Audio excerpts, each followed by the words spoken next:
Today we're going to talk about human geography, and we're going to start with population density. Population density is the average number of people living in a square mile. It is not evenly distributed, and some ecosystems are not as conducive to human survival. So Europe or India will have denser populations than, say, subarctic regions, such as Siberia. Now, at this point in time, over 7 billion people inhabit the Earth. And of course, the amount of people has a great impact on the environment.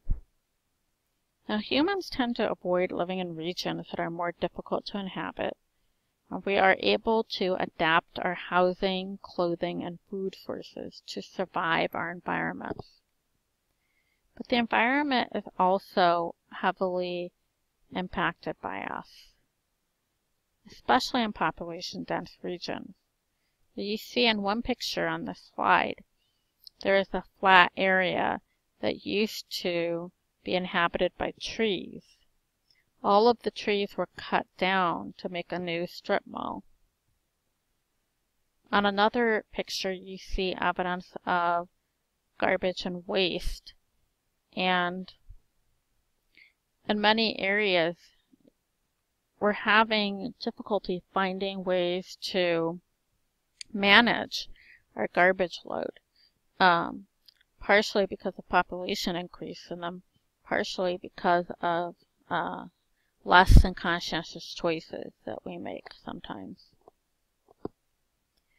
Now you'll see here that there's a dramatic increase in population since the 1800s. So from 0 to about 1800, it's pretty flat and steady. And then all of a sudden, there's a dramatic increase in population. So this happened around the 1800s. And think about what's happening.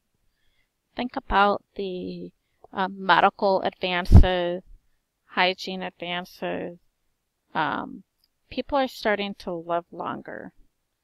So, and people are also starting to survive illnesses that they weren't able to before. And there are also advances in technology and agriculture and other areas that enabled us to thrive more and live longer. So, let's just look at these reasons for rapid population growth. Modern technology has led to increased food production. Settlement in regions that were previously less habitable are now more so because of air conditioning units and other advances. Improved healthcare has led to higher longevity and survival rates. So the Southwest United States, for example, was too hot and dry before we developed air conditioning and dams for water. So there's been a great increase in population in the desert region. And that taxes the resources of the area. Let's look at growth rate. Different countries have different balances between the birth rate and the death rate. And people who study population growth rate calculate these numbers and rank them by percent. This map shows you the growth rate of countries around the world. The key shows you which colors are low growth rates and which are high growth rates. The low growth rates are indicated by purple and blue, and the higher ones are green and yellow. Growth rate is also impacted by immigration, people moving into a country, and emigration, people leaving a country.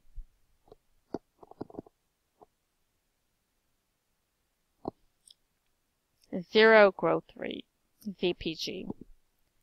If the birth rate and the immigrant rate is equal to the death rate and emigrant rate, then there is a ZPG. This happens most frequently in highly industrialized countries, where third world countries have the opposite problem. So basically, most highly industrialized countries have a pretty good balance of birth rates and rates of immigration versus death rates and people leaving. Now, Norway, for example, has a birth rate of 20,000 babies, and they get about 1,000 new immigrants. And in the same year, they might experience 19,000 deaths and 2,000 immigrants, people leaving. So both numbers add up to 21,000, creating zero population growth rate. That's an example of ZPG. Let's look at settlement patterns. Population is unevenly distributed. The densest population occurs in East Asia, South Asia, Europe, and Eastern North America.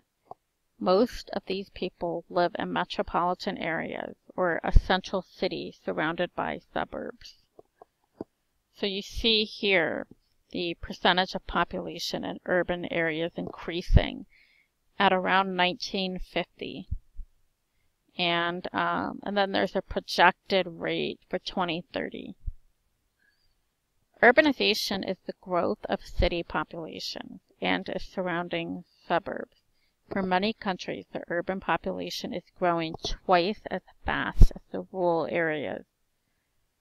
Now, why would more people live in cities and suburbs than in the rural areas? Think about it. Let's look at the top 10 most populated countries in the world. 1 is China, 2 is India, and then we have United States. After that, Indonesia, Brazil, Pakistan, Russia, Bangladesh, Nigeria, and Japan. Some of these countries carry a large population in a very small physical space, such as Bangladesh and Japan. So let's look at world population milestones.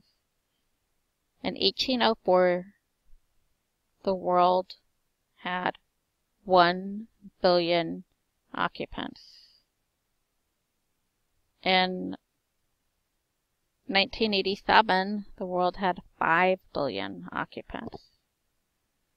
In 2011, 7 billion.